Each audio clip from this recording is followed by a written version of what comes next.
Bismillahirrohmanirrohim. Assalamualaikum warahmatullahi wabarakatuh. Apa kabar teman-teman semuanya? Berjumpa lagi di channel ini. Pada video kali ini kita akan membahas mengenai bagaimana datangnya sebuah rezeki atau bagaimana kita bisa menarik rezeki dari alam semesta. Dengan apa yang kita pikirkan, dengan apa yang kita rasakan, kita bisa menarik rezeki.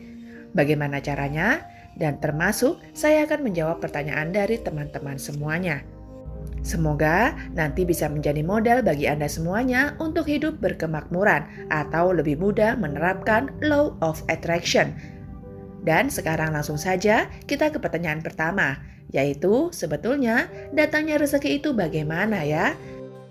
Karena yang aku alami dulu dan saya ingin sekali berulang kembali karena waktu itu begitu tidak masuk akal.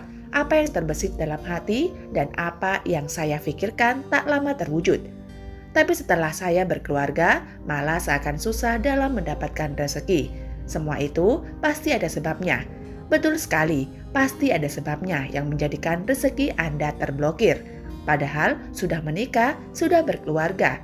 Secara prinsip agama, saya meyakini orang itu kalau sudah berkeluarga pasti lebih mudah, lebih lancar, dan lebih banyak untuk mendapatkan rezeki. Itu pasti. Kenapa? Karena sudah ada ayatnya yang tegas bahwasanya kalau tidak mampu, kalau miskin, kalau kekurangan akan diberikan kecukupan oleh Allah Subhanahu wa Ta'ala. Nah, tapi mengapa setelah menikah, setelah berkeluarga, seakan-akan rezeki itu susah untuk didapatkan? Ini pasti sebabnya karena bisa jadi Anda memiliki pola pikir terpaksa untuk mengeluarkan nafkah kepada keluarga. Bisa jadi, mohon maaf, tapi ini bisa jadi yakni Anda merasa terpaksa karena mengeluarkan nafkah untuk keluarga, untuk biaya hidup dan sebagainya. Mungkin dulu waktu sebelum menikah, Anda gaji 2 juta cukup dalam waktu sebulan atau bahkan lebih-lebih uang segitu. Tapi sekarang, uang 2 juta itu kurang. Nah, di saat Anda mengeluarkan nafkah untuk keluarga dengan hanya gaji 2 juta itu, Anda merasa terpaksa. Anda merasa pengeluaran saya banyak sekali, saya kurang. Dan mungkin perasaan inilah yang menyebabkan rezeki Anda justru susah untuk didapatkan. Hal ini tentunya berbeda dengan dulu waktu Anda sebelum menikah.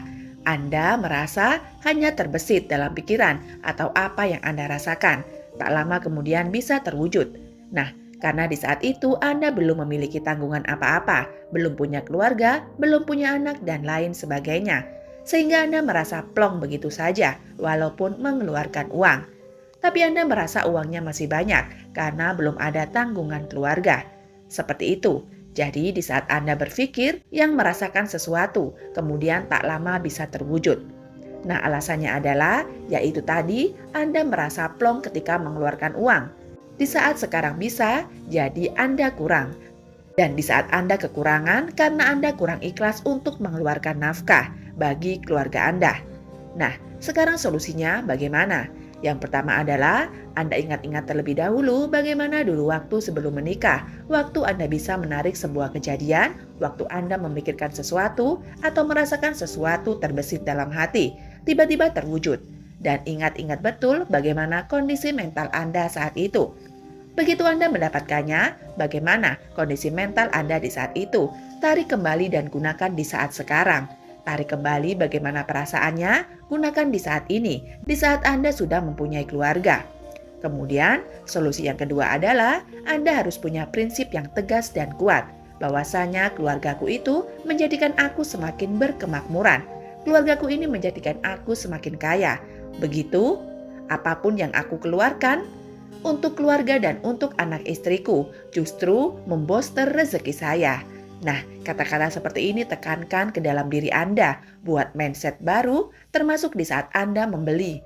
Misalkan, membeli sandang pangan, niatkan untuk apa? Untuk menafkahi keluarga, dengan tujuan menarik lebih banyak rezeki masuk ke dalam hidup Anda. Nah, Anda gunakan kata-kata positif dan membayangkan seperti ini, seperti yang saya barusan contohkan. Itu jadikan sebagai mindset Anda, jadikan sebagai pola pikir Anda. Nanti Anda akan merasakan hal itu akan menjadi sebuah kenyataan. Nah, di saat itulah Anda benar-benar akan merasakan perubahan rezeki Anda. Terlepas dari berapapun penghasilan Anda saat ini, tapi pola pikir seperti ini akan sangat berpengaruh kepada kehidupan Anda.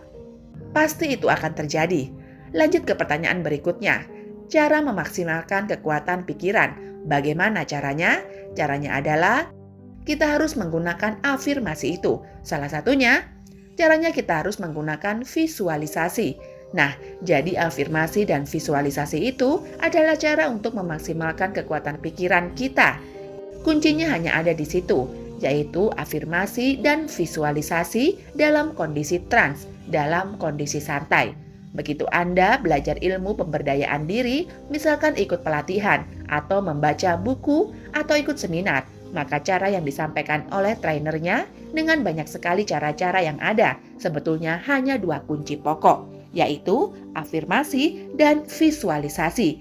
Hanya itu saja, dan dilakukan dalam kondisi trans, dalam kondisi santai.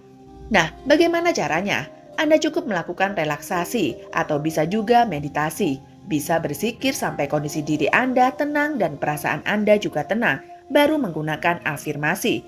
Misalkan, tubuh saya sehat, tubuh saya bugar. Mulai hari ini saya meniatkan perubahan diri saya. Seperti itu. Nah, ini konteksnya kesehatan. Kalau konteksnya keuangan juga sama. Mulai hari ini saya menerima diri saya menjadi seorang yang berkemakmuran. Saya menerima diri saya menjadi orang yang serba berkecukupan. Apapun yang saya mau dan apapun yang saya inginkan akan terwujud dengan cara yang mudah. Seperti itu. Ini adalah bentuk afirmasi-afirmasi yang kita tegaskan ke dalam diri kita sendiri agar menjadi pola pikir, menjadi kebiasaan, menjadi servo mekanisme. Sehingga apa yang kita lakukan itu bisa terwujud. Apa yang kita butuhkan bisa terwujud dengan kekuatan pikiran kita. Seperti itu. Lantas ada orang yang bertanya, kalau kita menggunakan kekuatan pikiran, apakah itu tidak syirik atau tidak menduakan Tuhan? Karena kita hanya mengandalkan pikiran, tidak mengandalkan Tuhan. Seperti itu jawabannya adalah tidak. Seperti itu juga karena di saat kita menggunakan kekuatan pikiran, harus kita sadari bahwasanya pikiran yang kita punya ini adalah ciptaan Tuhan, pemberian Tuhan, kita tinggal memakai. Di saat kita memakai kekuatan pikiran, sadari kita sedang menggunakan kekuatan yang diberikan oleh Tuhan.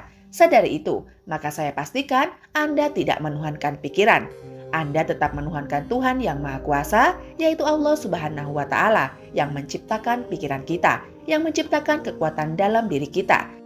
Dan itu kita gunakan. Lanjut ke pertanyaan berikutnya.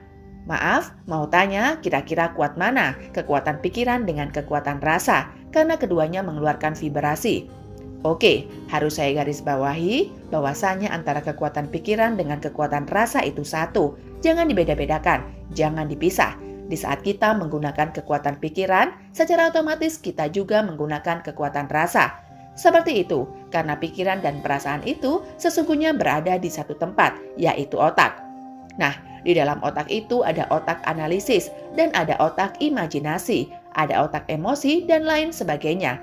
Jika Anda membedah otak itu, ada otak kanan dan ada otak kiri, ada amigdala, ada limbik, sistem, dan lain sebagainya.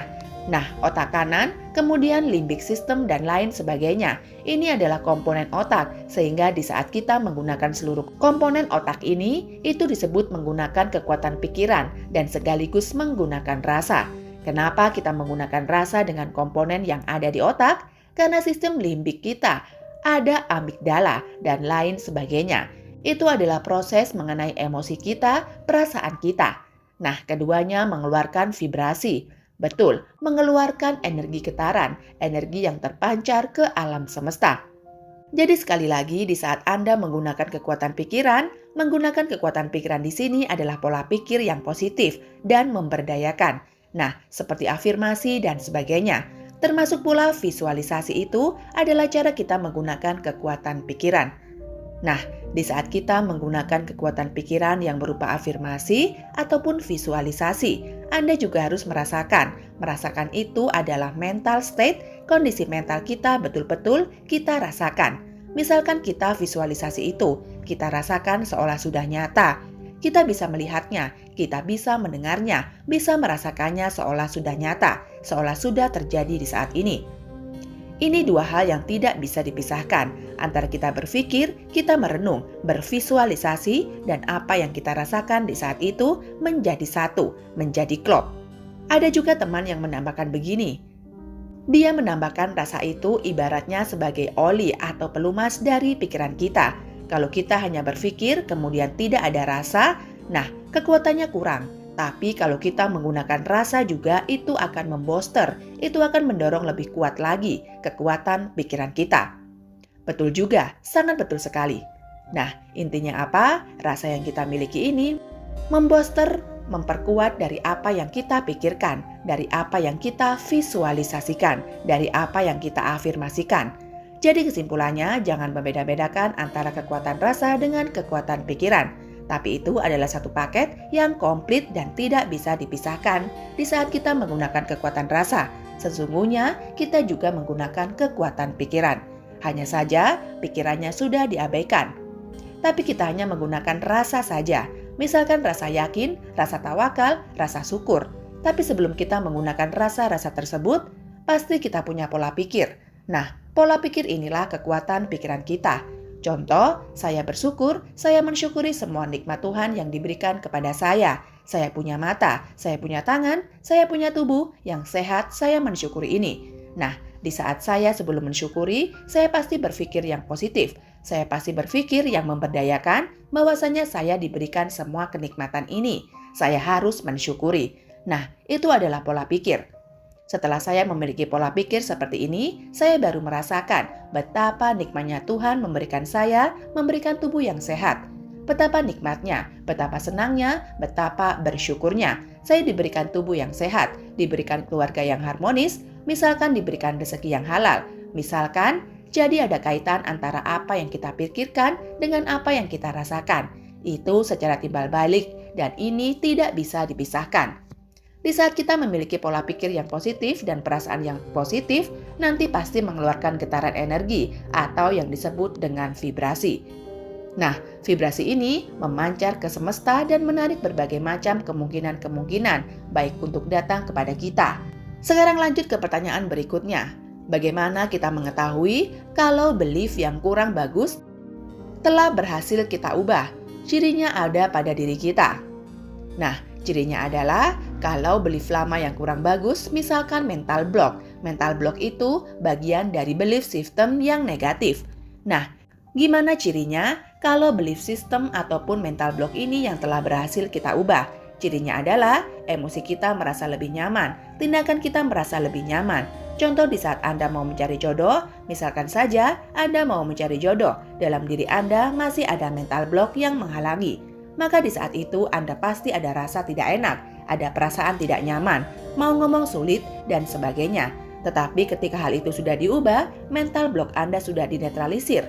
Misalnya, maka Anda merasa lebih nyaman dalam hal berbicara dan menyampaikan kepada pasangan Anda. Misalkan atau kepada calon pasangan Anda bertindak lebih enjoy, emosi lebih terkendali. Nah, itulah cirinya.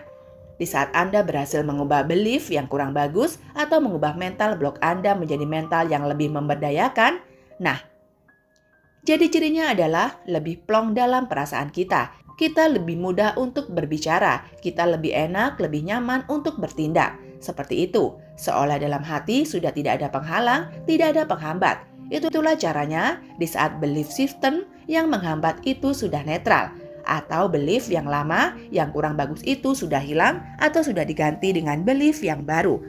Baik teman-teman, terima kasih. Itu dulu pertanyaan-pertanyaan yang bisa saya bahas. Semoga bermanfaat dan berguna untuk Anda semua. Saya akhiri. Wassalamualaikum warahmatullahi wabarakatuh.